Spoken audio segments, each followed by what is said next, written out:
Hey, hey, hey! What's going on, everyone? Welcome to the Chada Mecha live stream. I am your host, Tim, the one and only Chada Mecha. Welcome. It is Tuesday. We're going to jump in on this SD Buildoff post-due date build. I don't know what else to I don't know what else to call it at this point.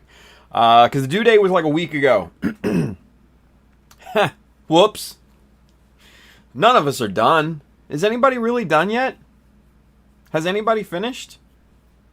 I don't think they have. Whatever. Fun till whenever we finish. Right? Anyway, yeah, hey, we're rocking the Titans hat today. Looking good.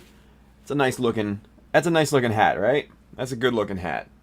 So hey, if you want to support your local Titans, hit up www.chadamecha.com. Hit the store button up at the top. You'll find this hat, many more, shirts, all sorts of other cool stuff, prints of my work, whatever. All right, so go load up on that stuff. Yeah, go load it up. Anywho, if you are interested in any of the tools and materials that we're going to be working with here today, there's a little Amazon link below here on Twitch and YouTube. That side, if you're watching on Facebook, I do get a bit of a commission, very small one now, based off the stuff that you buy, but it does not increase the cost for you. It goes to help out me, help out the stream, and fuel our endeavors moving forward. There's a lot of cool stuff in there, like we said, tools and materials, books for inspiration, gear for streaming. If you want to get into that, now is a really, really good time. Just go and buy to your heart's desire. Let's see. If you are interested in kits, paints, tools, accessories, whatever, Mecha Decals, sheets 1 and 2, those are both in stock and shipping now. Hit up our good friends right down yonder here. Adam and the fine folks down there at USA Gundam Store will definitely have what you need. Bill says, did the commission percentage drop or something? Oh, yes. Yes, it did. Let's put it this way. They're calling it Amazonageddon.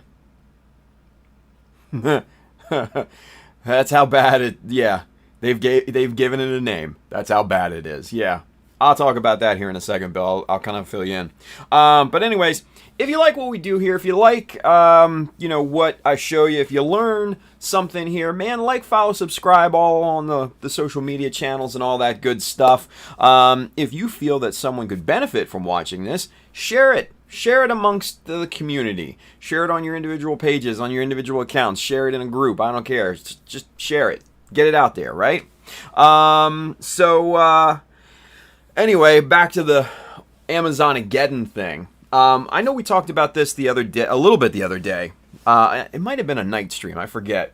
But anyway, yes, let's see, about a week, almost 2 weeks ago, Amazon, for their associates, which I am one, obviously, lowered their commission rates by at least 50%. So, and the commission rates were kind of low to begin with. It averaged anywhere, between 3 and 6%, something like that, right? But they slashed most of those in half. Hardware and tools, like, a lot of the things that are on my page got slashed from 8% down to 3%. So yeah, it's definitely, something of concern. I mean, I don't make a lot of money off of it anyways per month. Honestly, it's probably enough to buy lunch one day. Let's put it that way. But there are bigger YouTubers, bigger, associates that make their living off of this. And one guy said it slashed his revenue by about 62%, which is scary, right? So I'm not, heavily invested in it, although it's still a nice little thing. It helps you guys, helps me. There's mutual benefit, right? So, it sucks, but it's not the end of the world, at least for me, right? So, but yeah, the bigger guys are definitely feeling the hurt. Let's put it that way. But it's all scalable at this point, right? So it is what it is. Anywho, let's see here. Mikey Wine. He's over there in the Mecha Army Facebook group. He says, Timbo! What's going on, Mikey? If you guys did not see yesterday, our very own Mike Wine won Lock, Stock, and Barrel, the Star Wars contest, the Destination Galactic contest that was put on by Bluefin here in the States yesterday. We had a cool little live stream yesterday afternoon with Mr. David Clark, myself, Tex Merkis, and Mr. Bro Builder. We all judged the entries for the Star Wars contest, and then we did a little live stream and talked about them and showed our Star Wars kits and stuff like that we did in a very, very short time frame too. But congrats to Mikey on his win, and so he gets a nice little prize for that. I believe it's a trip to the Star Wars like Fan Fest or something like that. I'm not very familiar with it, unfortunately. But congrats, Mikey. Definitely well deserved. So, hey, look at this. Julius Dembski with a $10 super chat. He says, lunch is on me. Thank you, Sarge. Appreciate you, buddy. That's awesome. Let's see. Seth Boyd has a question over there on the YouTubes. We have a question. He says, what kind of primer do you use before airbrushing? I always use Mr. Surfacer. Either Mr. Surfacer or Mr. Surfacer Primer. I don't see much of a difference between the two. I really don't. I think there would probably be more of a difference if you used like a regular acrylic on it. But I don't know. I don't know that for a fact. I am just simply guessing. They say the Mr. Surfacer Primer or Mr. Primer Surfacer, whatever it's called, has more paint adhesion. Like I said, I didn't notice it. It didn't change behaviors drastically at all in my comparisons. So either Mr. Surfacer or Mr. Surfacer Primer or whatever it's called, and I usually go with 1000. Some will go 1200, some will go 1500. It's up to you. I always usually paint, a matte flat coat anyways, so that's what I always use. Seth wants to know, is it a spray? It does come in rattle cans, yes. Another really good one is the Tamiya Fine L. That also comes in a nice rattle can as well. And that's really good too. I mean, that is like neck and neck. And you can probably find Tamiya Fine L at local hobby stores probably a lot easier than you can Mr. Surfacer or Mr. Surfacer Primer, like I said, whatever it's called. So any one of those three will be absolutely wonderful primers for you. If you're laying down either just like straight acrylics, or if you're laying down lacquers like I do, man, it will bite into that and it just won't let go. So any one of those three are going to be perfect, and they're very, very good. All three are just like really awesome. They're all those are all solvent-based primers, so really, really good stuff. Really good stuff. Bill says, I think the primer adheres better to certain materials. That might make sense. I don't know. I've sprayed it on a bunch of different things. ABS, polystyrene, even metals and stuff like that. I personally didn't see much of a difference, but you know, obviously your mileage may vary. I would get either or and not even think twice about it, honestly. That's just me. Bill says you can get rattle cans or jars for use with an airbrush. Absolutely. Yeah, he says, I stocked up at my local hobby town last week. There you go. Bill's panic buying hobby supplies, you guys. Look at this guy. Awesome. Mr. J. Lynch, he's over there on YouTube. He's got a question. He says, I'll be getting an airbrush soon. Is there brand paint that is all ready to go? So I guess non-thinned, right? Bill says, ready to spray with no mixing. I think SMS or Splash would be best. Yeah, either or would be fine. SMS, you'd have to go, if you know, probably have to go through USA Gundam Store. They just got a big shipment of SMS in, like a pallet full of it. So they are, you know, as of yesterday, fully restocked on that. But then there's also Splash Paints, which is a US-based company, which more caters to like model car makers and stuff like that. But they are finding their way over to Gunpla and things like that. So either or, I think, would be perfectly fine. Yeah. Yep. Let's see.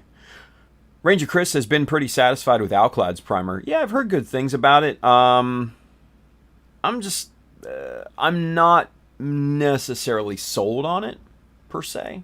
So, yeah. Let's see. Merritt also says, hey, Alclad primers are generally ready to spray as well. There you go. Great minds and all, right? Greek Nakos, Mr. Charles, is over there on Twitch. He says, my wife got me a birthday present now to see if it gets here in June or July. Ooh, and he's got a link here, a P Bandai link, you guys. Let's see what he got. Let's see. Yes, I agree to the cookie policy. Jeez. Look at this. Legend BB Shinsei Dai Shogun. Wow, look at that little guy. He's cool, man. Fancy stuff. Look at this. Fancy stuff. Obviously, you guys can't look at it, but I looked at it, and it's fancy. So there you go. You're going to have to take my word for it. Let's see. Bill says Splash Paint you can get through Spray Gunner or directly from Splash. SMS through USA Gundam Store. Here in the States, yeah. Merritt Philbin says, but I am not basically 100 Mr. Surfacer. Oh, but I am now basically 100% Mr. Surfacer. Got it. Jaylen Sweet, thanks for the info. Absolutely, Jay. That's what we're here for. All right, so... oh, real quick, you guys. If you've been living under a rock for the last few days, here in the U.S., we have a wonderful contest going on, put on by our friends at Bluefin. It is called the Bandai Hobby Open. It's in lieu of GBWC this year, but it's even better because it's open to all IPs under the Bandai Hobby kind of category, right? So kits that are non-Gundam based are perfectly fine to enter in the Bandai Hobby Open. So your Star Wars kits, for instance, Dragon Ball figures and stuff, 30-minute missions, your Digimon, your Pokemon, your Star Blazers, your Scope Dogs and Votoms and stuff like that with the Bandai that Bandai put out. B Club Resin, if you even have any of that still left, that is all perfectly fine to enter. There are 3 categories: beginner, intermediate, and advanced or expert. I will be a judge for all 3 of those, so I'm pretty excited about that. And man, just get excited about this. This is going to be a really, really cool thing. any Gundam kits that you enter into this will be perfectly fine to enter in GBWC next year. Arcel Dubouzet over there on Facebook wants to know if Macross. Yeah, I mean, as long as it's put out by Bandai, and as long as it's like a model kit, perfectly fine. Yeah, anything that falls under the Bandai hobby umbrella. Yeah. So as long as it's made by Bandai, as long as it's a kit, you're good to go. Yeah. Even like the Toy Story kits. Like we were brainstorming the other day and we were thinking like, yo, how cool would it be to build a full armor Buzz Lightyear? Like, you know, just balls to the wall, armor, guns, thrusters, whatever, you know? But then last night we were kind of thinking like, what about, you know, crossing Star Wars with Toy Story? What about a Darth Woody or something like that, right? Those would all be really, really cool and perfectly fine to enter into this contest. So, yeah, man, it's just, it's going to be really exciting to see what people kind of make for this. And, man, just spread your wings, man. Just get creative. Get creative. Now, mind you, keep in mind, kids, keep in mind, this is U.S. only. This is a U.S. only thing. It's put on by our friends at Bluefin, and it's only for the U.S., unfortunately. So anybody outside of the U.S., sorry. But there may be a chance for your individual countries to kind of adopt this as well, because I know all of the participating GBWC countries have been sent this idea. So there's hope, at least, right? Who knows? Anyway, let's get caught up just real quick before we get to work, yeah? Let's see. I Never Reloaded is over there on Twitch. Hey, brother, what's going on? What's going on, man? Good to see you.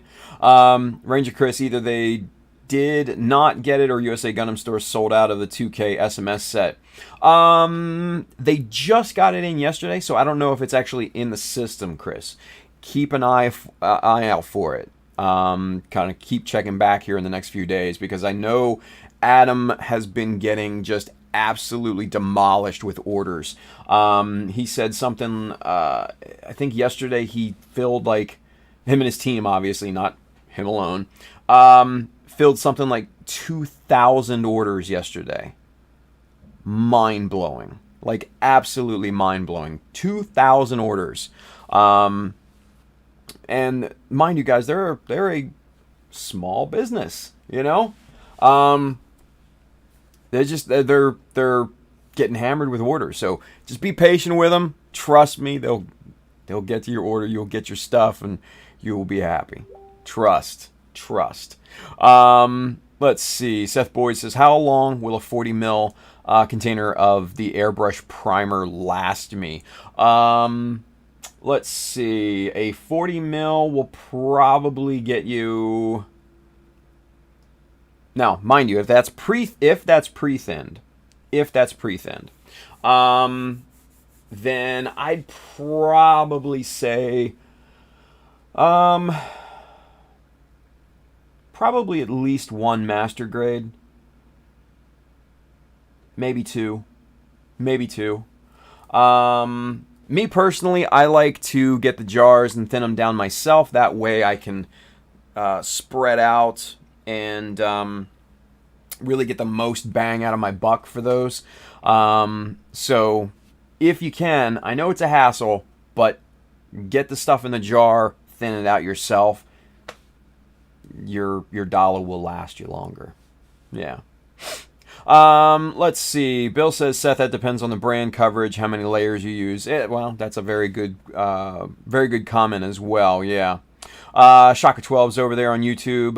They say, I was looking up the rose gold from Mr. Color you mentioned last stream. I didn't find anything. I found either gold in the C line or gold in the Super Metallics line. Let me hang on one second. Let me go get it, and I will show you exactly what it is. So stay right there. Don't you guys move no place. I'll get it. Hang on 1 second.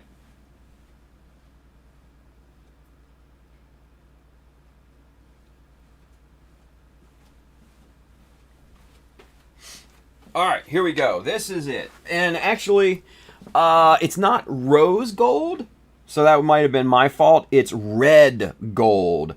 This stuff right here. Focus, camera. Nope, it's not going to focus. Will it focus? We're taking bets. Nope, it's not going to focus.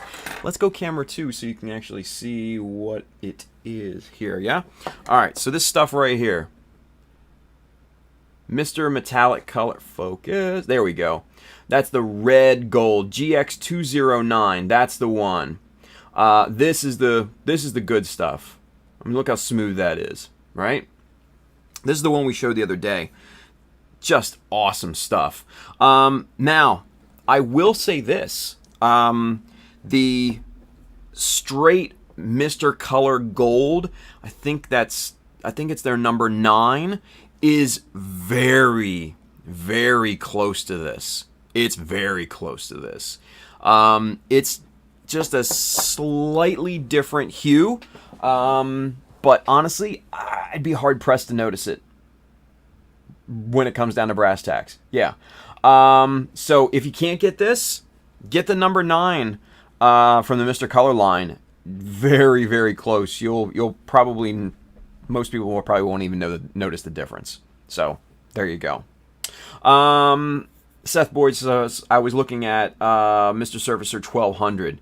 Yeah, so, let's see. Mr. Surfacer 1200. So, if you get it in the jar, Seth, you're going to have to thin that down. Because that is not pre-thinned at all. It's pretty damn thick out of the jar. But the good thing is, this is the thing about the Mr. Surfacer jars, is I can get 3 jars out of that single one when you thin it down. 3 to 1. Yeah, that's serious. And it goes on perfect. Yeah, it goes on perfect. So, there you go. Let's see. Pab says, check Moto Rose Gold. Yeah, but Moto is next to impossible to get. That's the thing. Alexander says, don't forget the permission for Chata Mecha Decals 1 and 2. Oh, we already gave permission. Don't worry. That's all done. We did that on the stream the other day. Ranger Chris says, check the GX line. They may have it there. Yeah, I said it wrong or something like that, right? Let's see. Arcel Dubuzet says, yeah, that's cool. Awesome. Let's see. Seth Boyd wants to know how many coats of primer do you do? Let's see, Mr. Surface 1200 that you mix with Mr. Leveling Thinner would last 5 to 6 high-grade kits, would be my guess if that is the only primer you use. Maybe even more. Maybe 1 or 2 more if you thin it properly. If you get 3 jars out of the one, like I've done, man, you could very potentially get a couple more kits out of that, yeah. Yeah, Shaka was interested in the specific gold. Couple Uruguay. Javier says, I definitely need to move to the US or Japan to participate on stuff. Yeah, dude, I mean, it's just, yeah. Bill says, I use rougher grades of primer during my build to check for imperfections and that sort of thing. Yeah. I never reloaded over there on Twitch. Nothing much, man. I'm still shopping for master grade kits. Can't make a decision. It's always tough, man. It's always tough. Let's see. Arcel Dubuzet says, well, Gunpla kits are considered essential. There you go, right? Bill says, I would say most people average 6 coats throughout a build. Really? Man, I'm like 2. I'm seriously like 1 or 2. I don't know. Maybe I'm doing it wrong. I don't think so, but I don't know. Let's see. Superset 5's over there on Twitch. He says, too bad it wasn't over 9,000 orders. Haha. Right? Pab says, Mr. Color does not make a rose gold. Yeah, no, I just misspoke there, Pabby. Yeah, I called it that. There, yeah. Seth Boyd, is there a big difference between a normal rattle can of spray primer and the other kinds we talked about? Just curious. No, it's the same stuff. It's just in a spray can. That's really it. There's no difference at all. None. But you do get a more efficient spray through an airbrush. Keep that in mind because you don't have the massive overspray and things like that, and you get a lot more product through the jars. That's really what it comes down to. Let's see. Shaka says, thank you again. When you showed it, it was in your own bottle. Couldn't figure out. Yeah. And he says C9 is way easier to find, at least for me in Europe. Yeah. Go with the C9. Let me show you the real. Just hang on one second. I'll get the number 9.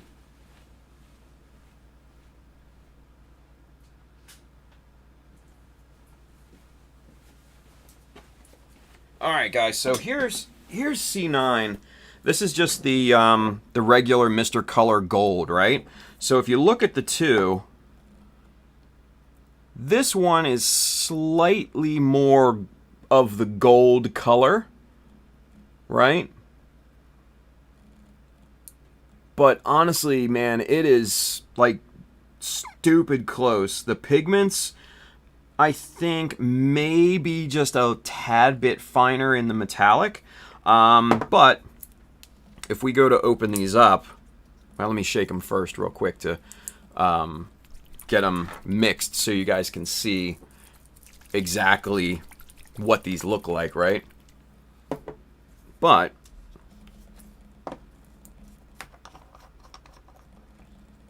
and of course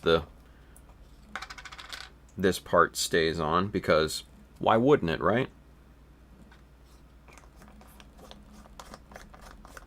Get that popped back into the lid there, and there it goes. All right. So there you can see how nice and fine that looks, right? And obviously it starts to separate like that, like normal. But shit, that lid is stuck. Let me get this little wrench here. Now, one thing, you guys, if you use Mr. Color and you do not have one of these, you are missing out. This is the perfect tool for getting hard to twist off caps off. Watch this. That's it. Just like that. Little leverage, right? It's awesome. All right, so let's get this guy mixed up a little bit more. Alright, so there's the difference between those two. It's not really all that much. Not really all that much. Just looking at it straight off the bat, I've added some thinner to this one where I have poured this out into my own bottle like I showed. So that's probably the reaction that you're seeing with this. But right there you can see it's very, very smooth. This one obviously is way thicker right now than this. This is very, very thick stuff. But that means you can thin this out and probably get a little bit more out of it. That's probably why it's in the GX line anyways. But these two are very, very, very close to one another in terms of color and hue. Like I said, the pigment or the particles, very, very fine. This one is a little bit more, a little warmer, I would say. So yeah, go with the C9 if you can't find the GX209. So there you go. There you go. Easy stuff. Easy stuff. All right, so let's continue to get caught up here real quick. Ranger Chris says, one of these days I need to remind myself to make a spoon sampler of metallics. Yeah, dude, just get a whole rack of spoons and do it. Like, check it out. Like, you get your Get yourself one of these. These are all color, basically color chips now. Like all these spoons in here.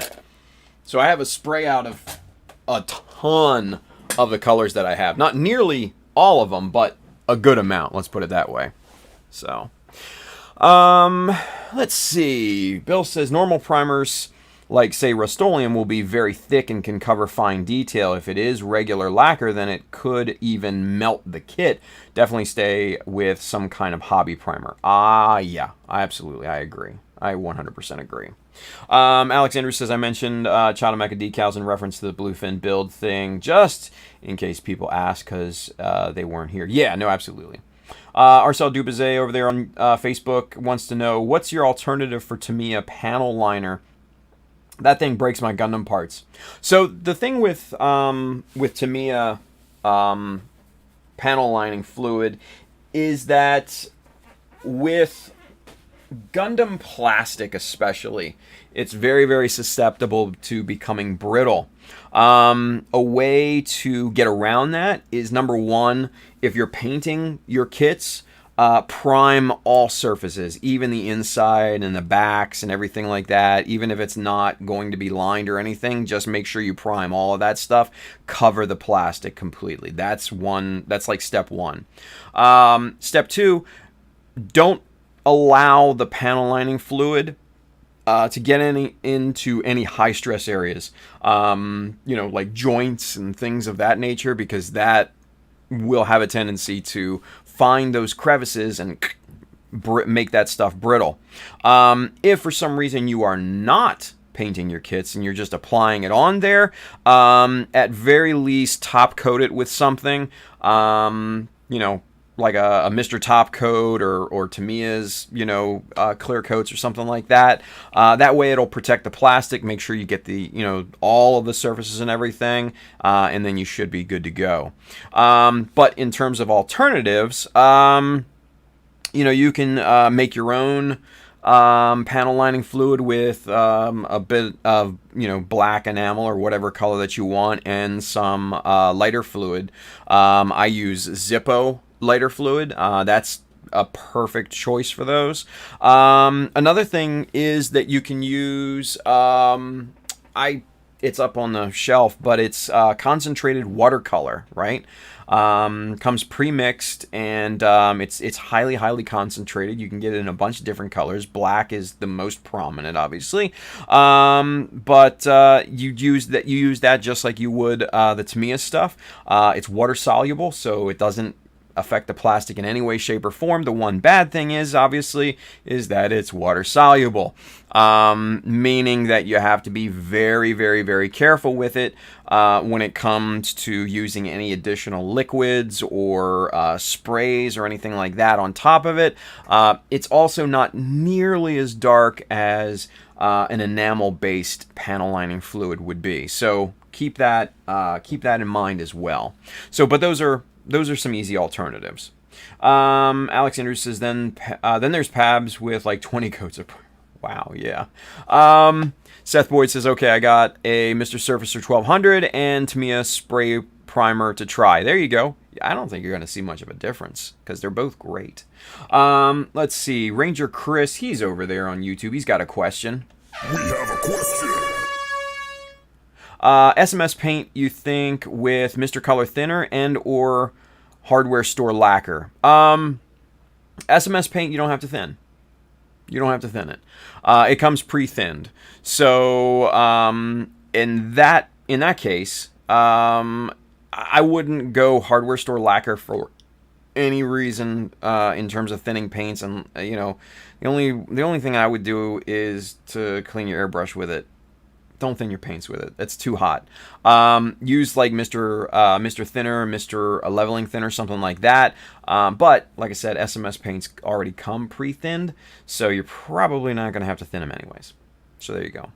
Brandon's over there on YouTube. He says, in my opinion, the number of primer coats depends on the amount of surface prep and cleanup you do before you prime. Yeah. Bill says, no, Tim, you just have the experience to check for imperfections and various other ways than using Surfacer. Fair, I guess, right? Ranger, no! You will melt the plastic. We call it lacquer, but it is a weaker solvent than normal lacquers. You need hobby lacquers. Thank you, Bill. Yes, I agree. Let's see. Pabby says, it's not 20 layers of primer. I applied that many since there were imperfections I missed on the last go-round. That layer of primer gets sanded, then reapplied. There you go. Merritt says, just pick that sucker up. There you go. Shaka says, that bottle opener changed my life. You have no idea, you guys. Like, this thing is absolutely amazing. This thing not only works on Mr. Color, but it also works on the small bottles of Tamiya as well. Yeah. And it also comes with the larger jar opener, kind of the silicone jar gripper thing. Yo, I'm telling you right now, that thing has saved my hands from just ripping the skin off of them, opening the larger Tamiya bottles that have, gotten old and stuff like that, and have like sealed shut around the around the the screw top and all that. Dude, that little rubber grippy thing, that and this, worth its weight in gold. I don't care who you are. I don't care how tough your hands are or whatever. I don't care if you can, crush a piece of coal into diamonds. Get these. These are amazing. I'm not gonna lie to you. Let's see. Shaka says it helped me open a bottle. Oh, hey, Special Fiend, new follow. Thank you for following. Appreciate that. Welcome to the Mech Army. You get one of these. Hey, there we go. But yeah, he says it helped me open a bottle that I had stuck for 3 years. See? There you go. Bill says you can also just use a plumber strap wrench. Actually, you know what? I actually have one, and I've tried that. I'll be honest with you, Bill. It's got nothing on this. Nothing. And even the little jar grippy thing is even better than some of the other kind of strappy things that I've tried. So, for a few bucks, save yourself some hassle. Let's see. Seth Boyd says, do you have any mixing tips for the Tamiya acrylics? Yeah, mix it with Mr. Leveling Thinner. Done. That's it. That's all you got to do. Hey, Demon Wolf 9, new follower. Thank you, and welcome to the Mecha Army. You get one of these, too. Bang. Yeah.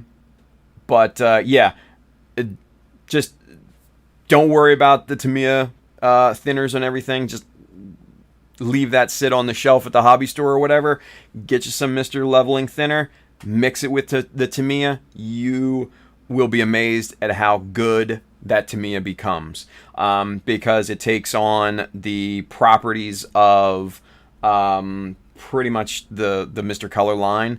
It's way more durable, it cures way faster, and it is just absolutely butter smooth. So yeah, Tamiya and Mr. Color Leveling Thinner, awesome combination. Let's see. Merritt says, same here. I always struggle picking the right Alclad to use. Oh, okay. Merritt says, maybe every time I spray a pure color, grab a spoon. There you go, man. Bill says also you can get SMS thinner if you need extra. Yeah, that's true. They do make a thinner, right? Yeah. Let's see. Plamo Build Report is over there on YouTube. They say hello. What's going on? Ranger Chris said, saw the same pre-thinned right after I asked the question. Oh, that's all good. Gonna slip out here as I have to get some stuff done. Chris, thanks for watching, buddy.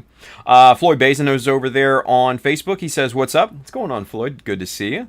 Plamo Build Report. Hairdryer works on stuck Mr. Color and Tamiya bottles. It's a good tip. It's a good tip.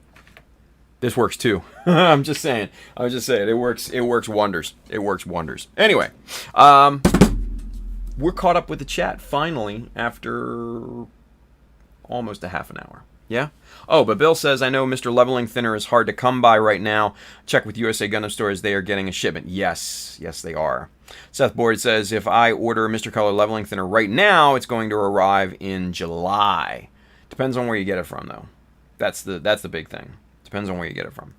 But yeah, right now with everything, you know, with shipping mostly shut down from Japan, that all the stuff from Japan is going to become a hot commodity.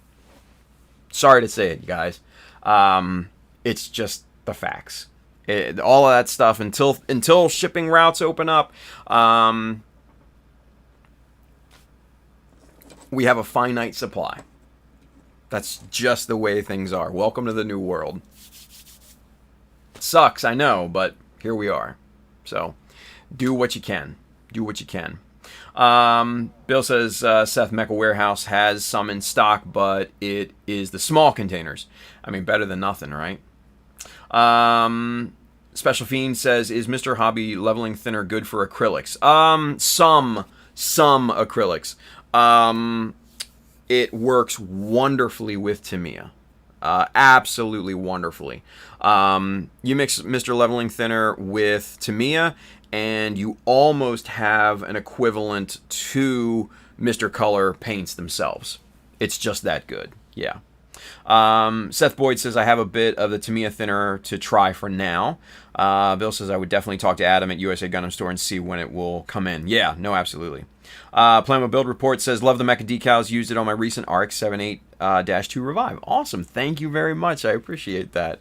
We're very proud of them. We're very, very proud of them. That's very cool. Very cool.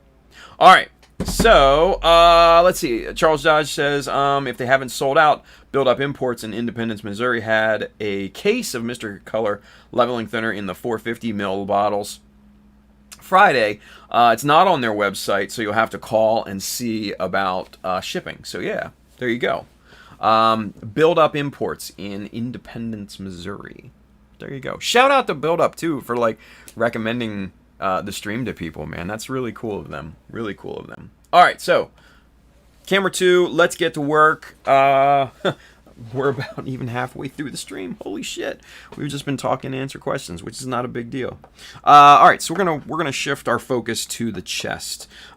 This has been a long neglected piece in this particular build. So we're gonna break this down a little bit. We're gonna do some fine tuning to this and see how we can kind of kick this thing into gear. So first things first, this has kind of this nasty seam line right down kind of the undercarriage of the chest here, and I just hate these side seams, right? And it's only just right here because the top of it is has that kind of hinge for the shoulder to tilt up a little bit. So we only really have to worry about this bottom section here. And I think what I'm going to do is go with the tried and true method of cutting this a little bit and then adding a filler piece into that, so that then when these two are sandwiched together, it just looks like it just looks like it's supposed to be there, right?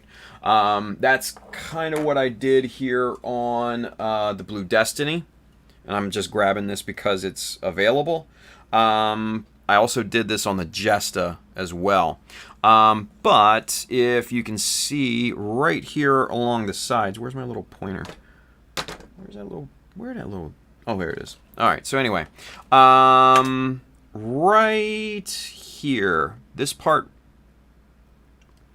I wish it would focus on the right thing, but let's see, there we go. This part right here, this kind of gray part here, that's what I did to you know, solve the problem of this seam line in the chest. The front half and the back half obviously are separated, and I hate having to go in and fill in, you know, try to seam that and hope that it doesn't split or anything like that. So that's just a technique that I really like to incorporate on models that have this particular type of chest setup, right? Oh, and by the way, for those of you guys wondering about Tamiya, the blue on this is their flat blue. And this was mixed with Mr. Color leveling thinner, and then all the grays were sprayed on top of it. They're all Mr. Color. So that goes to show you how nice and smooth and pretty of a paint coat that you can get out of this paint, right? Look at that shield. I mean, that is nice and smooth. So that is proof positive that Tamiya mixed with Mr. Color leveling thinner is just awesome. It's just awesome. Bill says, nice, Charles. Right now, that stuff is fairly rare as so many are turning to hobbies during this isolation. True. Alexander says, which Just a Tim, you've completed one and are working on one. Oh, I mean the airdrop, yeah. This one I haven't really touched the chest all that much yet. So, yeah. Special Fiend says, wow. Thank you. Appreciate that. All right. So we're going to focus on this, and like I said, we're going to do something like that along these sides here. So with that being said, let's try and get this this sucker pulled apart here and try to start addressing these things. I think this working on the chest, I think, is definitely going to be a multi-day task for us here, because there's a lot of stuff to do. And let's see, it looks like the front parts are coming off with a little bit more ease than the back. So that's fine. We can work with that. Whoa, hey now. Jumping part here. And we're also going to have to fix the wobbly neck. We're going to have to do something with that. But let's see here. Let's try to get the back off here now as well. I think the back is a bit tougher because, yeah, see, and that has the back socket to this piece here. So this will be a little trickier and a little bit more stubborn to try and remove from the piece. But we'll do it. We'll end up getting them separated here. We just got to be careful and do our due diligence here, right? Do our due diligence. Anyway, let's see. Continue working, continue working. There we go. Now it's starting to slide off. And there we are. Cool. Cool, cool, cool. All right, let's see. Ah, this piece is pegged in there. Okay. Well then.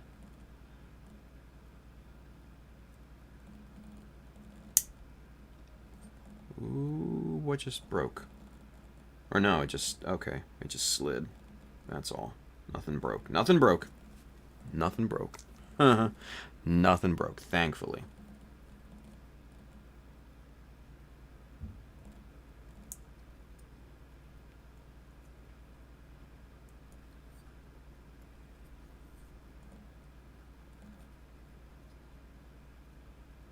There we go. There we are. Perfect. All right, so those are apart. Let's see. Brandon says, I think I might order a box of glass Tamiya bottles and pre-thin out all my paints into multiple jars. Brandon, don't order like the name brand stuff. In the Amazon link, there are Badger bottles on Amazon. They're like less than $1 or right around $1 a piece. Don't waste your money on like the official stuff. It's just a huge waste of money because all you're paying for is the brand name. Get the Badger bottles for like less than $1 a piece or around $1 a piece. You're good. I've got like I think 24 of them, and I rotate them and I just go right through them. So yeah. Floyd Bazin over there on Facebook, he's got a question. We have a question.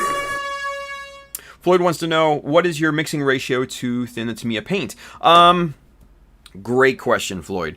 The unfortunate thing is that there is no magic ratio, unfortunately, because it really differs on the color itself. right? Not even the brand, the individual color.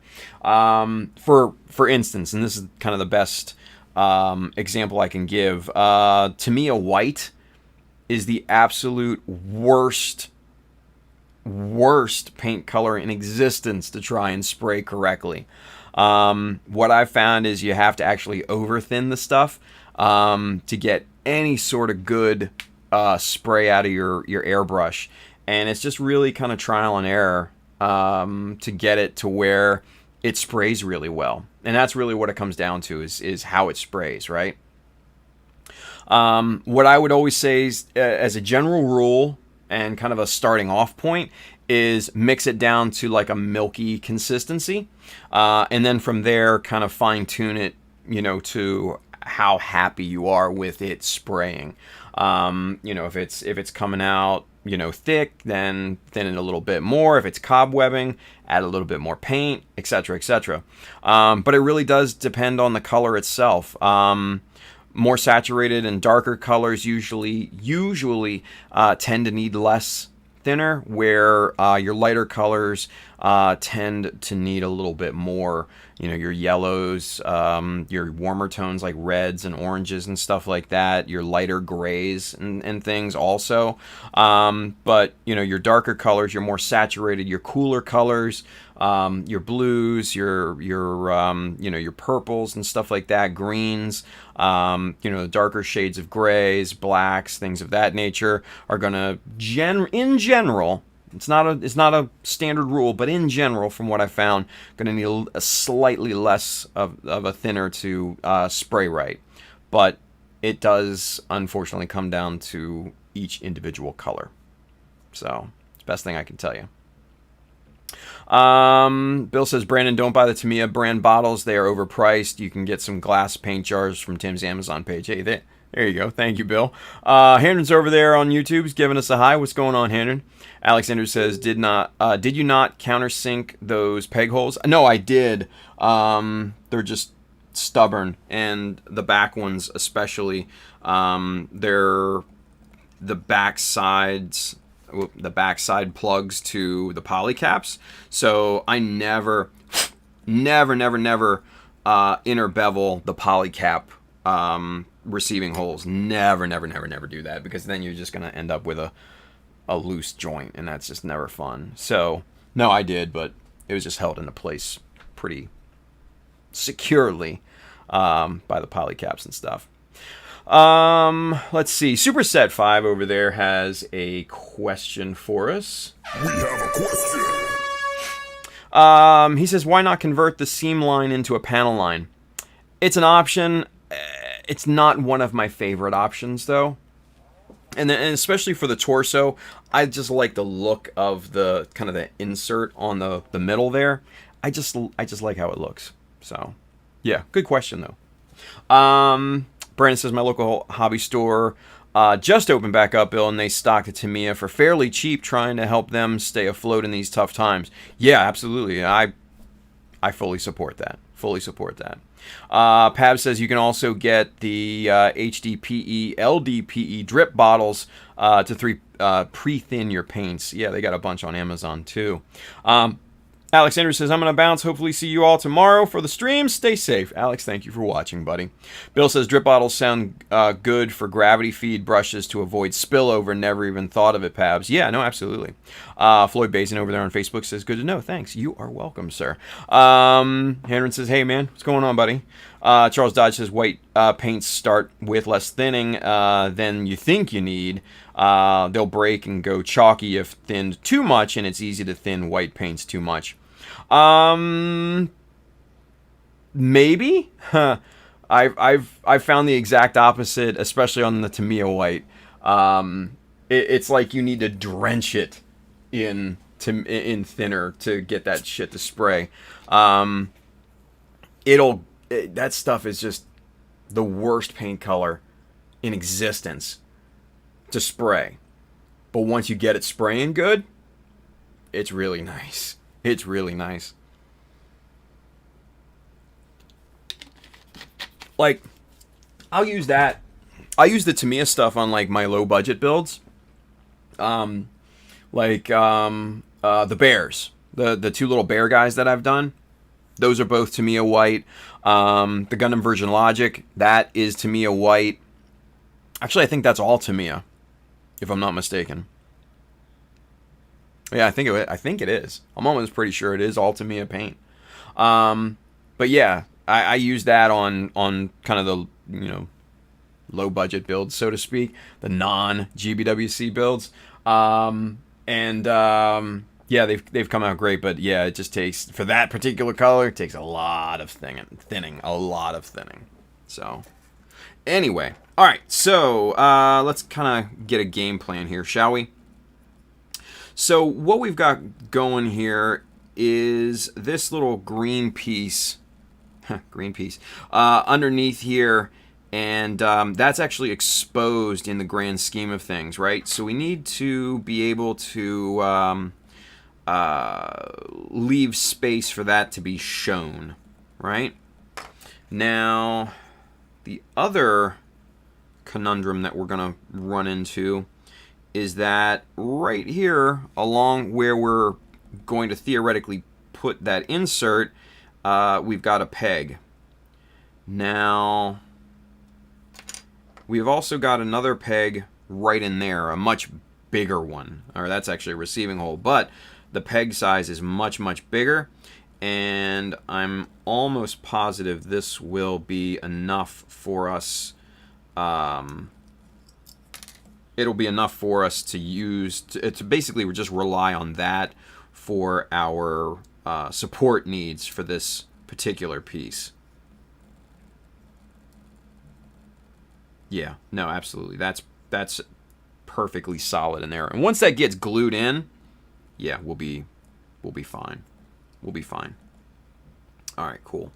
All right, let's take these little insert pieces out because they're just more of a pain in the ass right now than anything. We're going to set those off to the side, and we're going to get that removed from there. First things first, we're going to pop that. And now the big question is, where do we remove it? Okay, so that seam line perfectly bisects, or is right in the middle of this void here, right in the middle of that shoulder piece. So what we're going to end up doing is taking off a little bit from this side and then also a little bit from this side, and we need to take off the same amount from both sides. That's the thing to remember and keep in mind at this point, right? Let's see, Mikey Wine over there on the Mecha Army Facebook group, he says International Model Supply in Seattle got a large shipment just before shutdown, at least 12 or more bottles of everything, leveling thinner, rapid thinner, etc. Wow. Currently open Friday, Saturday, Sunday, only limited hours. Nice to know, Mikey. International Model Supply. And then Z's over there, Zashan is over there on the Mecha Army Facebook group. He says, hi, Tim. What's going on, Z? Yeah. So, good to know, Mikey. Good to know. Bill says, nice, Brandon. I'm happy mine sells Mr. Color. I would ask for Mr. Color, Gaia Notes, Splash, or SMS and see which they go for. It never hurts to let them have options. And any of those is a great go-to. Yeah, 100%. Gaia Notes is a little hard to come by. Splash, obviously, is a US-based paint company, although they are on the smaller side. And then SMS, what is it? A USA Gundam Store, I think, and I could be wrong, but I think they have sole rights to distribute here in the US. But I'm not. I am not sure on that, so don't quote me. Mikey Wine over there on the Mech Army Facebook group says small store dedicated mostly to all Gundam. That's actually really cool. That's actually really cool. Julia says, Bill is he's saying to Bill, is it Bill or Brian today? Just wanted to acknowledge your insight and input with helping everyone here. I appreciate your help. Absolutely, man. Bill is awesome with this stuff. Especially when I'm like working and he can fill in the gaps and everything. It's great, to have his expertise. All right. So now my problem is finding the right size jig here. Ooh, we can just use this. This will work. All right. So what we're gonna do. This is approximately 1 millimeter. It doesn't really matter because we're going to use the same jig all the way around. And what we're going to do is we're going to cut this. We're going to cut in a line with our chisel first, and then we'll saw through the plastic with one of our hand saws. But to get a nice clean groove in here first, we'll use a scribing jig and a chisel. We'll get a nice, perfectly straight line and the same amount of distance on both sides. That's kind of the most important thing, and that's one of the main reasons why I'm using a scribing jig and a chisel, is to get that equal distance on both sides of this piece, right?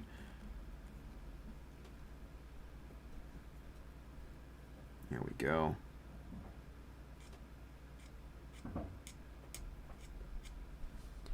Focus. There we go.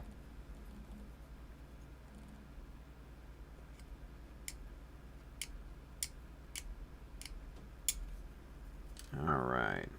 So there you can kind of see our line going all the way around here. And we're not taking too much. We're just taking about 1.5 millimeters at this point, which is good. That'll leave us about 3 millimeters to play with. And we don't want a lot of room between these two panels, simply because this, we have to remember this is an SD-HG kind of hybrid here. So it's not the same proportions as you would say in like a master grade or perfect grade or something like that, right? All right, so we've got our grooves set in nice and deep. Now we're gonna go ahead and just get one of these little razor saws here, and we're just gonna go to town sawing this little piece off here.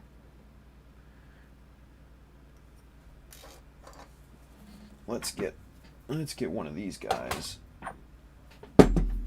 just so we can steady this off the table, right?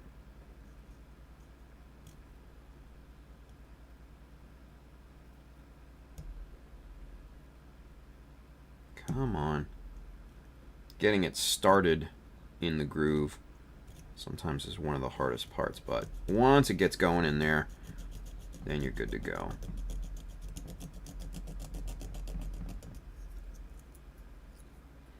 Alright, we're going to transition down to the bottom side here. Focus. There we go.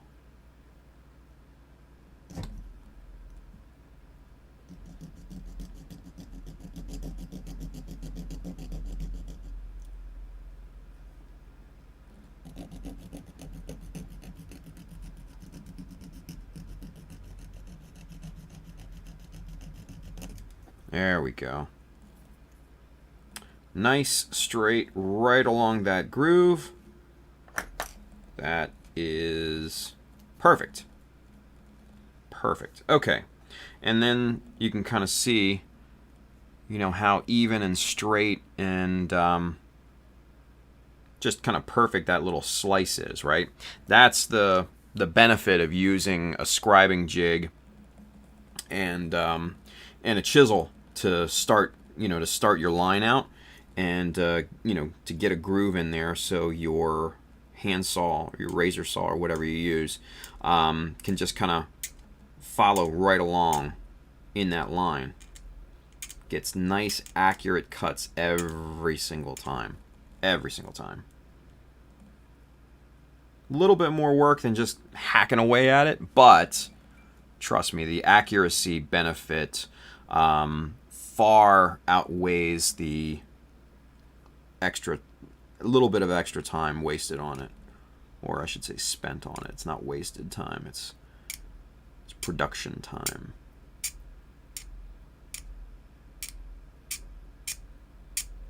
You're being productive.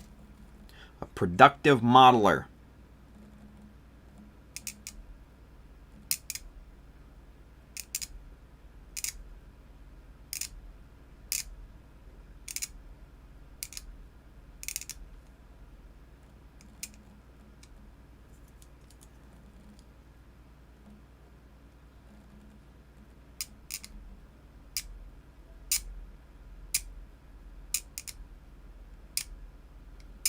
Okay. So there's that. Now we're going to do the same thing.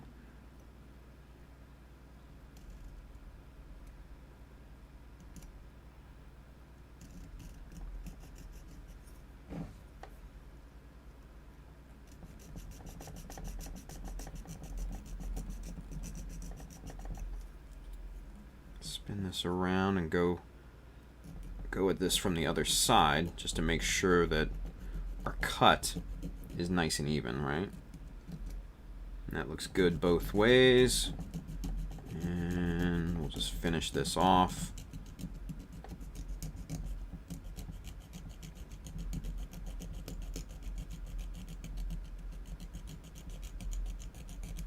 There it goes.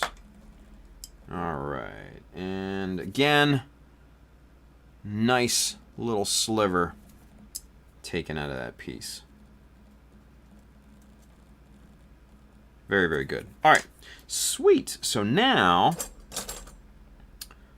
what we'll do is do the same thing on this side, but we need to do a little bit more work because this little peg is going to get into the way of our scribing jig if we're not careful here, right? So we need to make sure the peg is completely cut off of both sides and make sure that this plastic is nice and flush. Make sure that there's no higher protrusions or anything like that. All right, so we'll get this bottom side cut in first.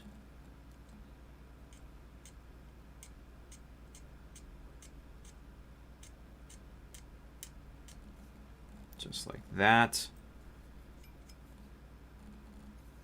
And then we'll go on the side here. Get that longer line cut in.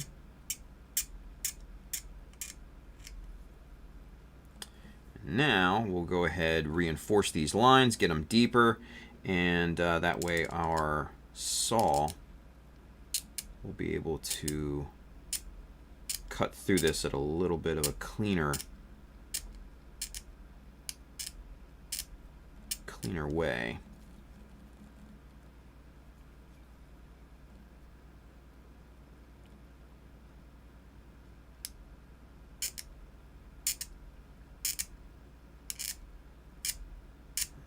Okay, that looks good. All right, so again, same process as before. Let's do a time check. 4:18, excellent. We got plenty of time, and we're just gonna get this started. Started in this groove here.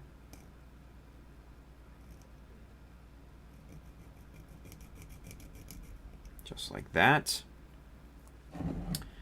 Same thing on the side here. Hold that into place.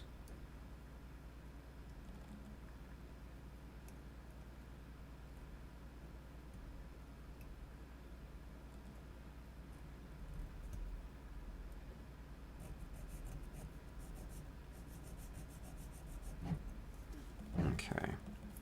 So these smaller pieces, these smaller side pieces are definitely a little harder to handle than the larger back piece. And that's not really a big surprise. It's just more of a pain in the butt, you know?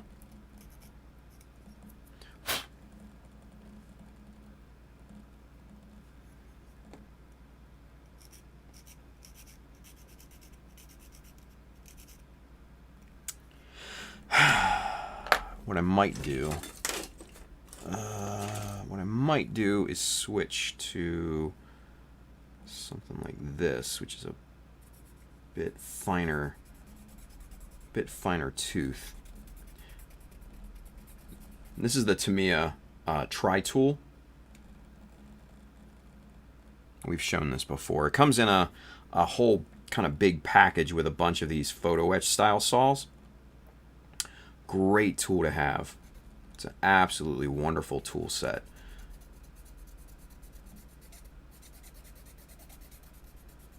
these little saws come in very handy, very handy. Now this one is good, but it's not nearly my favorite. And I'm trying my best here to find, here we go. This one, this little teardrop shaped one, this is my absolute favorite of them all, simply because it's got fine tooth on this side, more of a coarse or medium tooth on this side, and it's just great. It can get into, you know, smaller spaces. It's easy to hold, and just really, really easy to control as well. And it just cuts beautifully. It's got a very thin kerf to it. I think it's a little, either right at or a little bit less than 0.2 millimeter. And man, it's just that good. All right, we just need to trim this back to flat here. Here we go. But yeah, to me a tri-tool, this is TP3-2, right? I think this comes in the third set, something like that. Anyway, all right, so 3 pieces down, 1 to go. Let's get this thing cut, and then we can start on our divider pieces. But man, just getting the piece held into place is a task because these pieces are small.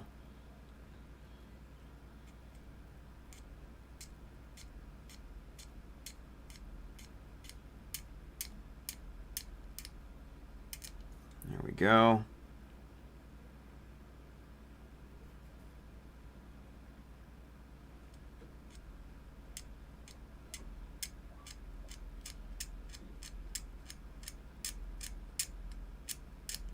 Perfect. All right.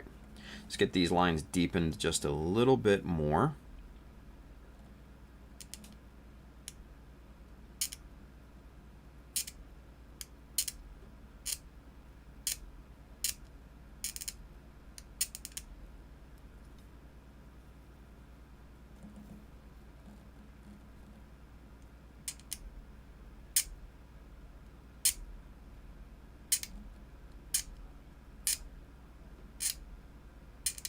Okay, so now, again, we're going to go back to the Hasegawa, the tri-tool here. We're just going to start in on this. Just get that groove going here. Make sure Stella got it back.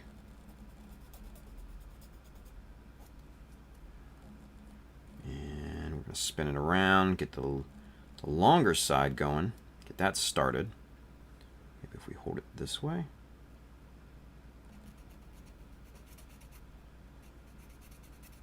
There we go.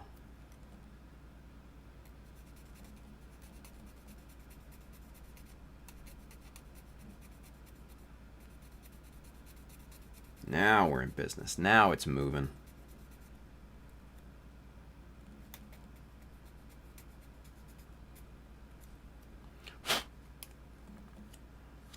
Spin this around a little bit.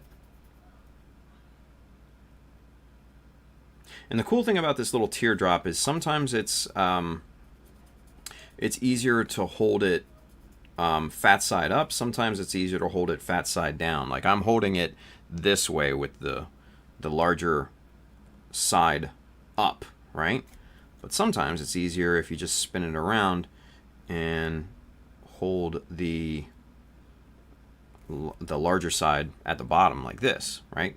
It just happens that way.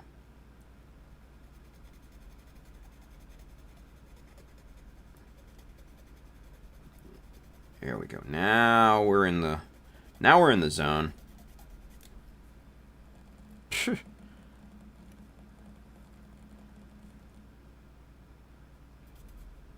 Instead of 2 surfaces of plastic, we're actually cutting through 3 on these little parts, which is a little bit more difficult, but not by much. Just a little bit more time consuming is all. Just to break through that. But you can see that little sliver that we just cut off. Nice and even with everything.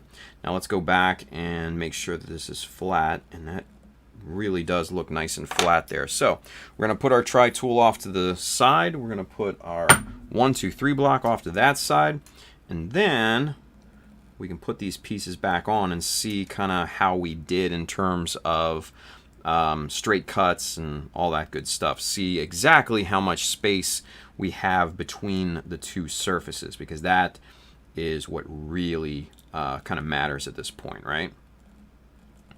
All right, so that looks good there, and that looks good right there, nice and straight. That's the big thing, right? All right, so let's see.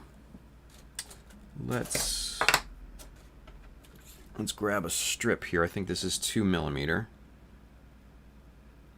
and that, my friends, is damn well dead on. Let's check this side. Same thing. Really good. Really, really good. I'm happy with that. Very, very happy with that. All right, let's, yeah, and that's 2mm. Excellent. All right, so that's what we're definitely going to be using here. We're going to make a little channel with the 2mm, and we'll make that here in just a few minutes. But let's get caught up with the chat here real quick first, okay? Because there's definitely some questions. Yeah. Let's see. Where do we leave off? Here we go. Julie Skemsky says, "Oh boy, this is a great technique. I'm gonna file this one in the I have to try it file." Nice. Let's see. Seth Boyd, Bill, are you working on anything right now? Good question. Brandon says, "Do you think you would like one of those jeweler's vice as that has the movable pins to get a good grip on odd-shaped things?" I have, you know what? I put them in the cart. I've never used one myself, but I do see kind of the usefulness of them. I don't know. For something that small, it probably wouldn't work, but who knows? Who knows? Bill's got a question. We have a question. He says, "Tim, are you using a chisel that is the same thickness as the saw blade, or is it slightly larger than the blade?" So the tri-tool is 0.24mm, right? And what we used was a 0.20 millimeter chisel. And remember, chisel discipline, kids. So we use this to cut in our lines. That 0.04 of a millimeter is very, very, very much inconsequential. Let's see, for the little razor saw here, I would imagine that this is a little bit thicker. And it is. It's about a 0.3. Again, 1/10 of a millimeter, kind of inconsequential at that point as well. So that's that's why I use the 0.2 to cut, is because that's the closest to the kerf of the saw blades that I have. So yeah, I try deliberately to do that. Yeah. Let's see. Seth, Bill says, "Seth, I am building my own Dom. I'm also looking to enter the Bandai contest with an Astray that has an X-wing made into its flight pack." What? That is actually a really good idea. I'm not gonna lie. I think that would be cool as shit. Hell yeah. Superset 5 over there on Twitch, he's got a question. We have a question. He says, "How would you go about designing panel lines on round parts?" He says, "I'm having trouble coming up with ideas for the lower legs on my Jagan." Great question. Great question. So this is the thing with panel line design in general. What I like to do is take a look on the inside of the mech at the inner frame, or if it's a high grade, just kind of imagine what kind of systems, subsystems, movement apparatus might be under that armor. And then think about how a maintenance staff or production facility is going to need to open that armor up to either repair said part or completely replace it, right? And that kind of gets the wheels going, gets the brain greased up to think about where to lay the lines down. Slightly sand the part. That will help, with, the graphite, your pencil lead to grip, onto the surface a lot easier. So start from there, and then just kind of, imagine what kind of hatches, what kind of panels and all that sorts of stuff that mechanics will need to kind of open that, open those hatches and work on the parts, right? So for the back of the Jagan's legs, obviously there's a big thruster unit at the bottom. There's probably going to be, engines and stuff like that within that calf unit. There's definitely going to be, movement apparatus, pistons, hydraulics, all sorts of movement stuff in there. Sky's the limit, right? So that's kind of where I would start, and then go from there. I would definitely look up, custom Jagans to get ideas and stuff like that, and then kind of formulate your own design from there. So that would be the jumping off point, I would say, Superset. Good question, though. Seth Boyd says, "Ooh, do you have some pictures on Instagram yet?" For Bill. Yeah, I know, right? I want to see this X-Wing ashtray, right? X-tray? Could be a thing. As wing? No, I like X-tray. I like X-tray. There you go, Bill. X-tray. I like it. Let's see. Z and Brian are both there over there on YouTube. What's going on, boys? Bill says, I do have an IG, but don't post too much, and I am exceedingly slow at building. Well, you got until September, Bill.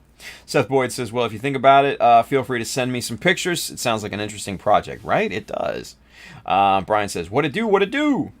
Julius says, Brian, any updates on your shirt designs? And Brian says, I have a great design, but haven't taken any action yet. Working on a second design and a couple deadlines. There you go. Nicely done. Nicely done.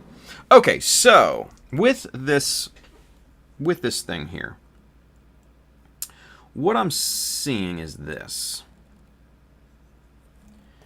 The piece, this little green part right here, comes down right to that section, and that actually is a good thing because we can glue this into place on one of these sides, probably the front side more than likely, and that will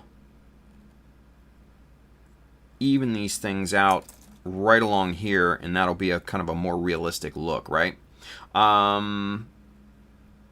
We still panel line all that stuff and make it look like it's separated, but in reality it'll be glued to one piece. So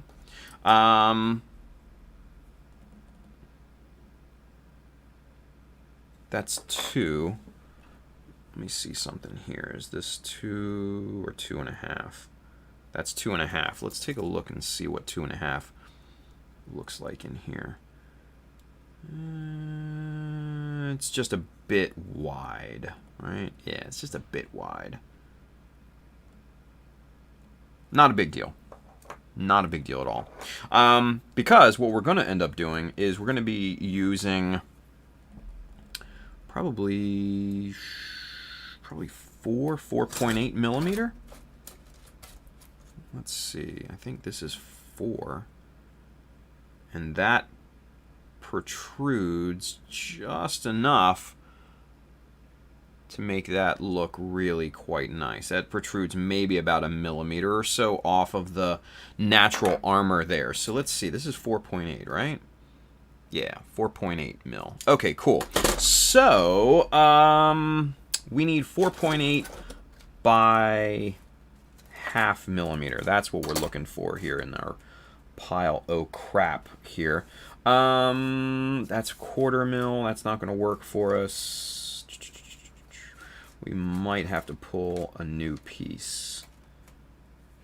Yeah, that's what I'm thinking. Okay, let's go ahead and do that. Cut right to the chase. Hopefully we still have some in stock here. 4.8 by ½ mil. Right there. Perfect. Okay. So, boys and girls, let's get a brand new strip of this out here. Just like that. We'll put this back into the backlog, and let's see.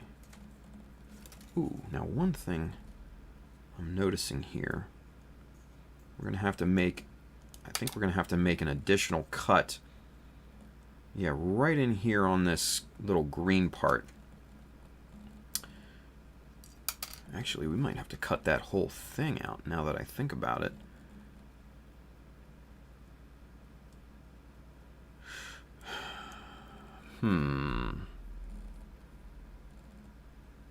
No, we don't. We don't have to cut, or we don't have to remove that whole thing, but we will have to make a cut onto that to make this part fit. But then what we're going to have to do is glue it to the back section here, because this is the thing. With this part being hollow in here, and this green part basically slotting into that hollow part, we'd have to remove this whole length and risk structural rigidity. I don't want to do that. That is not a, that's a non-starter for me. We can cut a little bit off and be perfectly fine. You know, probably about looks about 1.5 millimeters off of right here. We can be perfectly fine with that. We'll still have, you know, good structural rigidity there.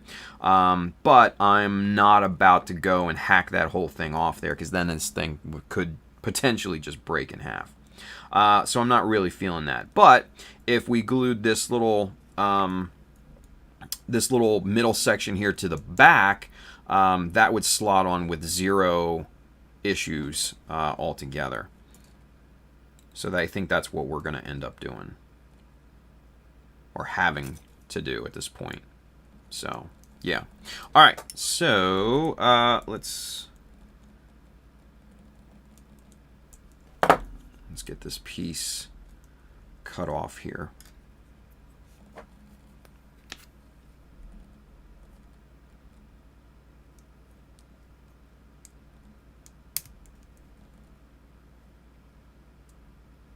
Okay. All right, let's get the back part removed. There we go. And there's that front section. We're going to remove the little shoulder units there, and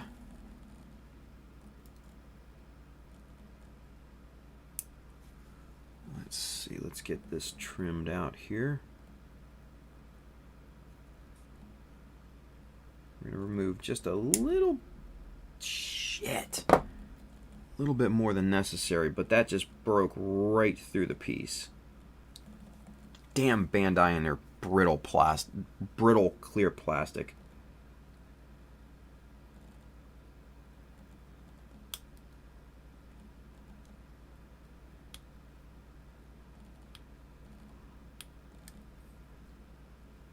That's okay. It didn't break all the way through, so it's not a huge deal, but we are going to have to glue that, and I'm going to use some Tamiya Extra Thin here. Yes, it's not plastic magic. Mainly because I want this to be a little bit hotter and really kind of melt these two pieces together.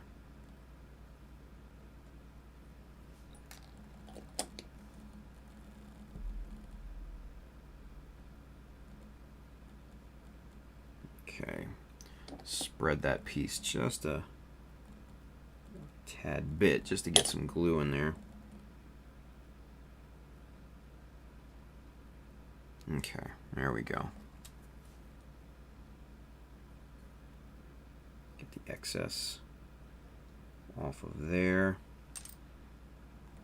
Alright, so obviously we're going to need to be super careful with the other one. The other side. And we're going to have to cut that with the knife and not the nippers this time. Because of Bandai's super brittle clear plastic, yeah? Super, super brittle. Alright.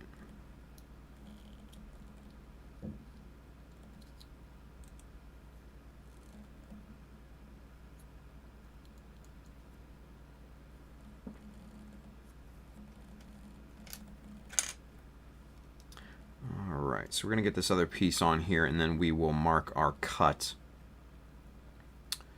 Do I have that upside? Yeah, I have that upside down. Crap. Alright. So there's that. And then we will mark our cut here.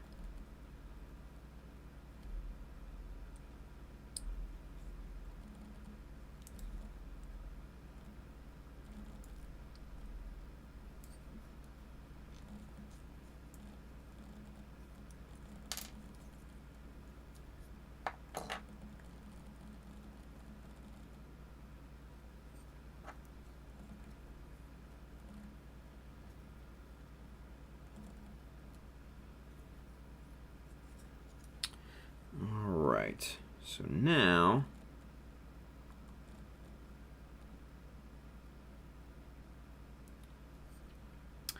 what we're going to do, we are actually going to remove this. We're going to try to be as careful with cutting this piece as possible because this is not very structural, unfortunately. That's the tough part about this particular piece. Now, we've got this sitting nice and pretty on this 1, 2, 3 block. So now it's got some structural rigidity underneath of that from the steel block, right? Now we can come through and just take off a little bit at a time.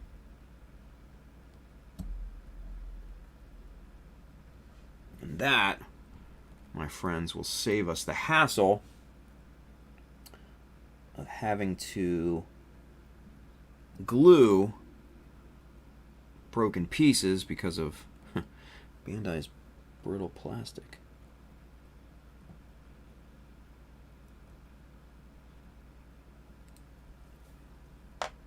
Okay, now let's see if we've cleared the piece.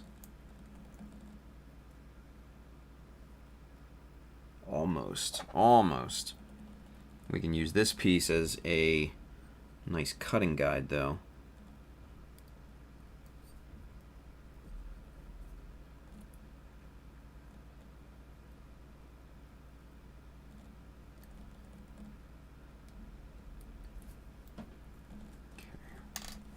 Take that off. We're gonna chop a little bit more off this piece so it completely clears the white part.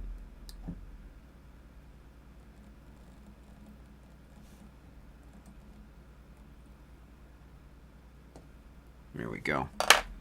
All right, let's double check our work here.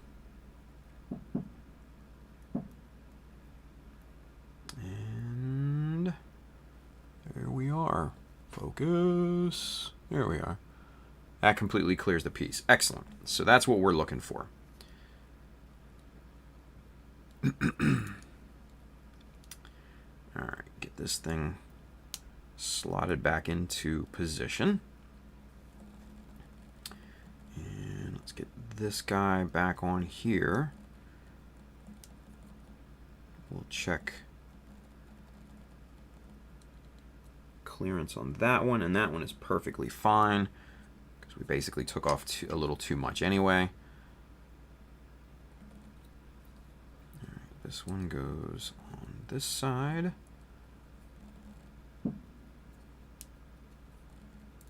Just like that. This one goes on that side. And then back goes on. Come on.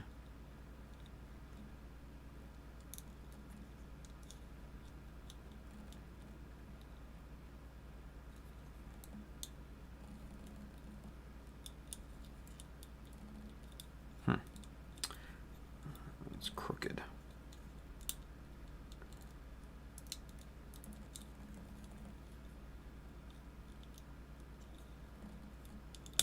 There we go.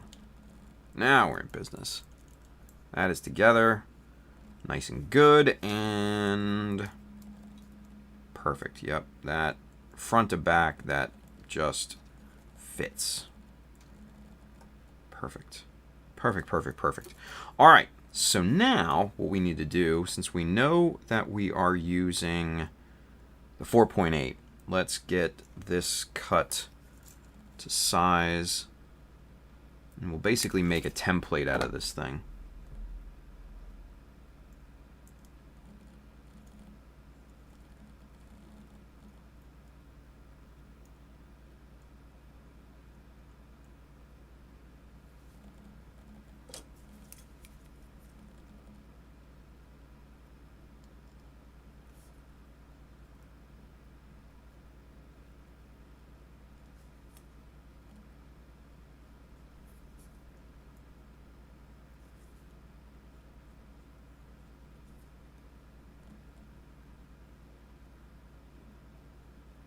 Okay. All right. So there's our little template. And what we're going to do, cut this to size, and then we can base every other part off of here to this little template piece, right? Let's do this. Let's make life a little bit easier on us. Let's use the nippers for this. There.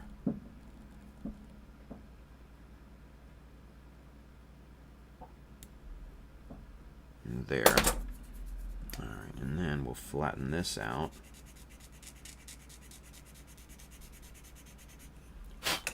All right. Now we can pop this back into the piece itself and see kind of where everything lines up, right?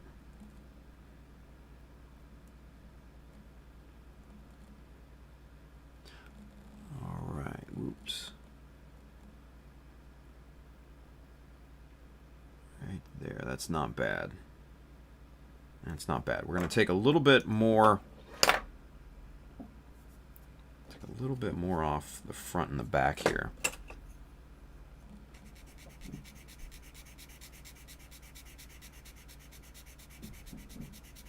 Right there. And for this, we can just kind of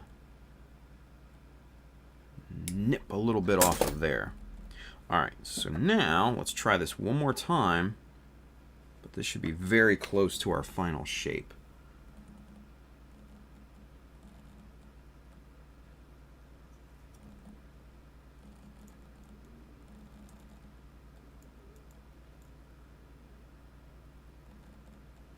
Very nice. Okay, that is our final shape. Okay. Whew. So now we have to make duplicates of this piece. We have to duplicate this particular part 3 more times, and then we have to fill in the inner gap with 1 millimeter. We've got to do that twice, and that's going to be another kind of ordeal. 449, cool. We're gonna get at least one of these done today, and we're gonna keep motoring until we get that done.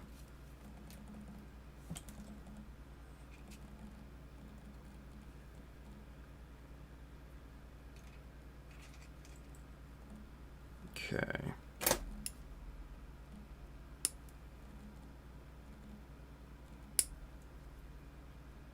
Right there.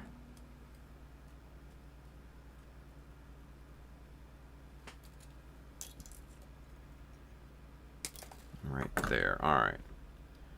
Let's see how close these two strips are with one another. Not bad, not bad. We're going to need to do a little bit of finish sanding, but overall pretty damn good.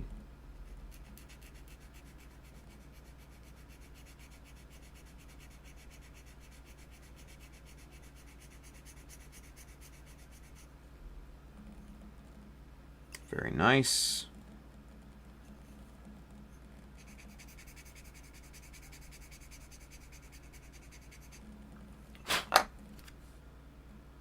Perfect. Okay. So there's one part. Now we need two more.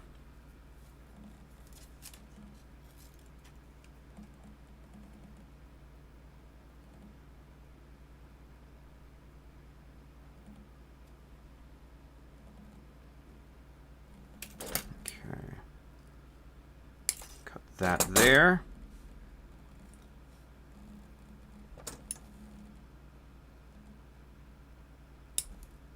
Boom. Boom.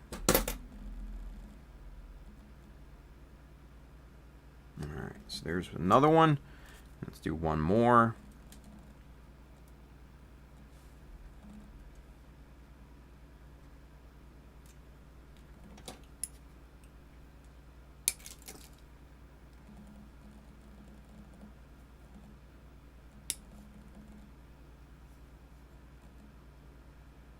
Cool. All right. So we've got our 4 little pieces there, right? Looking pretty good. Now what we need to do is we need to get a 4mm by 1mm. This looks like 3/4. Nope, that's 1. Okay. But that's 4.8. We don't need that. We need a 4mm by 1mm insert strip here. Not that one. I think this one is it. Let's see. 4mm by 1mm. That's the one we want. Okay, cool. Whew. So, what we're going to do, this will slot in here with everything else. And let's see. Swing. So let's get the original piece. Is this it? Yeah.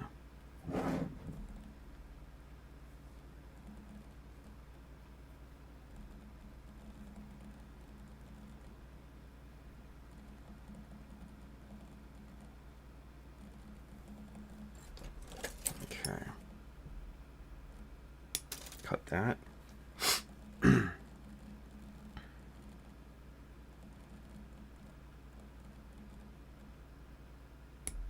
Trim that. And we're going to cut a little bit more off of this end. Actually, let's use our knife for this. Get a little bit more precision, right? A little bit more precision.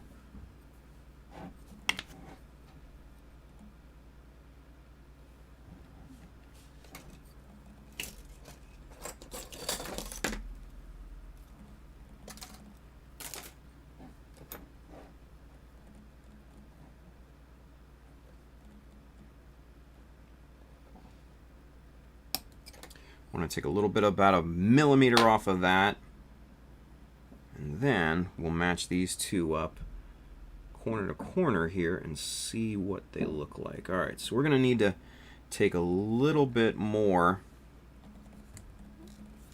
off of our insert piece here. Now, before we do that, let's set up our 90 degrees here. I've got this wrong, don't I? Yep. That one goes like that. That one goes there. This gets sandwiched between these two to have a nice flat backstop. So now we can pop these two pieces right up against there. Set our other parts right up there. And then, let's see here. We can set up a little, one of our scribing jigs here.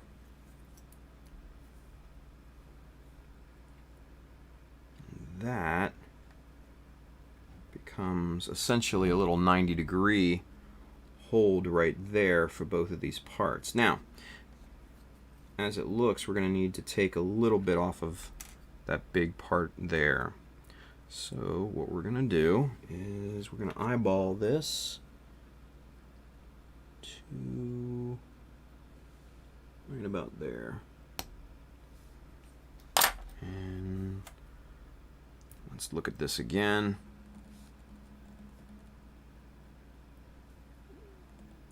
Get on there.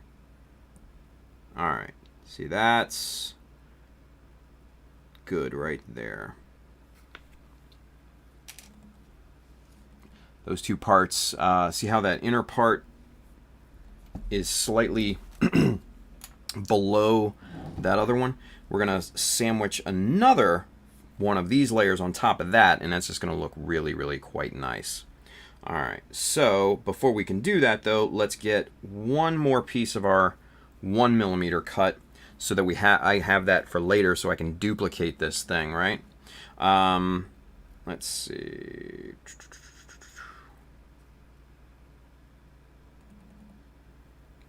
That held into place there. Get that clipped, put that off to the side. And then we can make our angle cuts. 1, 2, and then just kind of finish sand that and that. There we go. All right, cool. So now we can glue all these together and make our sandwiches, basically, so to speak. Yeah. All right. So there are our parts, right? Our 2 outer parts, our 2 inner parts. Well, 4 outer parts, I should say. Whew. Okay. So we're gonna spin this thing around. We're gonna use this this kind of 90-degree backstop here. This is gonna be our point of flatness, so to speak. All right. So we're gonna get one of our outer pieces popped in there. We're going to stab our little inner piece. Just a little drop of super glue on that. You don't need a lot. We don't want a ton of super glue squeeze out on this. This is not the piece for that.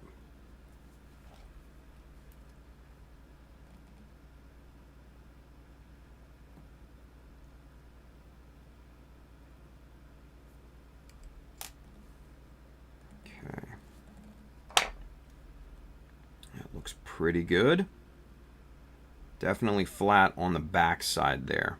And then you can see how we've got, there you go, you can see how we've got a nice reveal there. All right, so now we're going to set that back into place, and we're going to grab one of our little sandwich pieces here. Stab that, put that kind of right there, and we're gonna pop a little drop of super glue again on our inner piece. Very, very carefully set that back right up against that block, and then very carefully place our piece.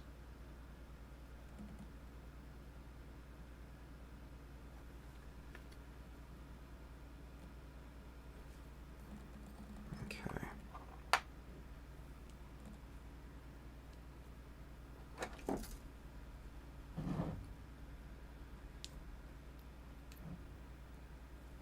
All right, moment of truth. There's our little sandwich, right? There's our little sandwich. And what's going to happen is this little guy is going to get slotted right into there. And that is going to be our little separator. That's where he's going to live. Just like that. Right? Just like that. Good stuff. Good stuff. Now, before we can do anything, let's make sure we've got nice flat surfaces. Do a little bit of finish sanding here. Make sure the back is nice and flush with one another. And it should be pretty close to flat. Everything should be pretty close to flat on this. Everything should be evened up fairly nicely. But, you know what? We'll just do our due diligence here. Make everything look nice. Alright, so now, let's get this guy installed here. It's easier to pull it from this direction.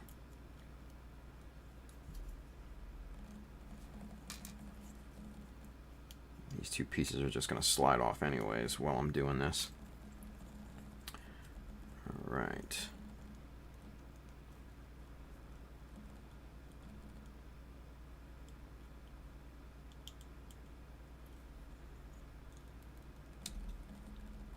All right, so there's that. Let's get this shoulder unit popped off there.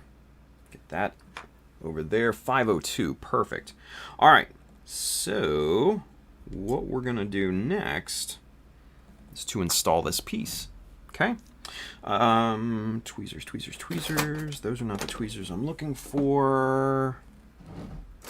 Where did they go? Here they are. All right.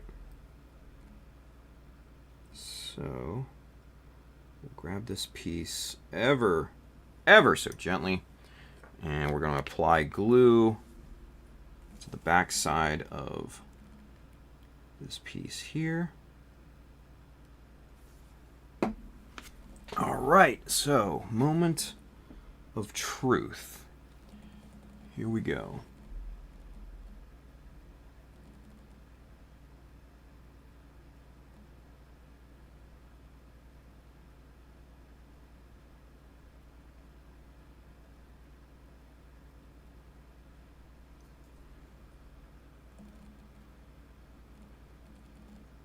Looks pretty good. That looks pretty good. Okay, let's get the super glue squeeze out cleaned up as much as we possibly can.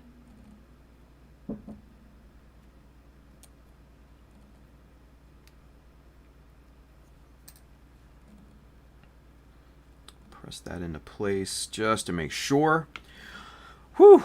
Okay, now check our work. All right, that fits nicely right there. Let's check. Let's put in the front side piece, and ooh, that's the wrong side. And just like that, there it is. Nicely installed. Looking good. And that sits pretty nice and flush with both pieces. Yeah. That's what she looks like. There you can kind of see the overhang from the native armor, right? And that's just a little pop of detail, right? Just that little pop of detail. Makes it look really, really nice. And now you don't have to worry about the seam, right? Because what we'll end up doing is running a 0.15 panel line around both sides of this. Once you go to panel line with panel lining fluid, it'll look completely normal and like it's meant to be there, right? It'll look like it's meant to be there. But that looks really good. That looks really good. And then once it's painted and all that good stuff, then it comes out looking like, basically looking like that. That's obviously a more complex shape, but you kind of get where we're going with it, right? Not bad. Not too bad. And that's not all that difficult either, right? It's not all that difficult. It's just one of those little details that kind of just really make it all kind of come together, right? Yeah. Anyway. Whoo! Anyway. Handren says, tack life the hell out of it. Nice. Superset5 over there on Twitch, he says, I'm thinking of buying a perfect grade Banshee later this year along with the P Bandai set. I hope it won't be cursed like the master grade I tossed. Nah, it should be fine. It should be perfectly fine. Anyway, alright kids, that's the show for today. Let's get the Titans back on here. You guys, hopefully you enjoyed what we did here today. This nice, fun little technique of separating the two chest pieces where you don't have to worry about that seam line. But hey, if you want one of these cool-ass Titans hats, man, hit up www.chadamecha.com. Hit the store button up at the top. You will find this hat, many more shirts, prints of my work, all sorts of fun stuff in there. If you're interested in any of the tools and materials that we were working with here today, highly suggest you hit up the Amazon link below here on Twitch and YouTube. That side, if you're watching on Facebook. Now, I do get a bit of a commission based off the stuff that you buy, but it does not increase the cost for you. It goes to help out me, help out the stream, and fuel our endeavors moving forward.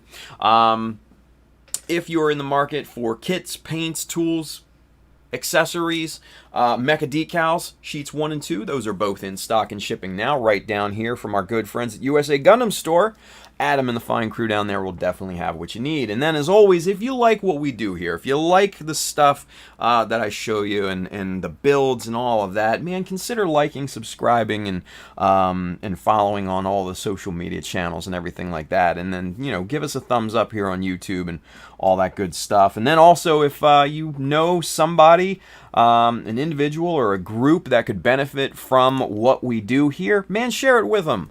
Share it with them. Share it with your grandma. Share it with your Uncle Cletus or whatever. I don't know. But help spread the word. All right? Help spread the word. Whoo! All right, you guys. Well, with that being said, I will be back here tomorrow at 3 p.m. And we're going to catch up with this and continue on with the chest build here. And get some details and stuff like that on all that. Hey, Brandon5269 over there on YouTube. He said $2 super chat. Thanks for all the great info as usual. Thank you, Brandon. Appreciate you, buddy. But we're going to jump back on here tomorrow at 3 p.m. And we're going to continue on with this. There it is. Nice.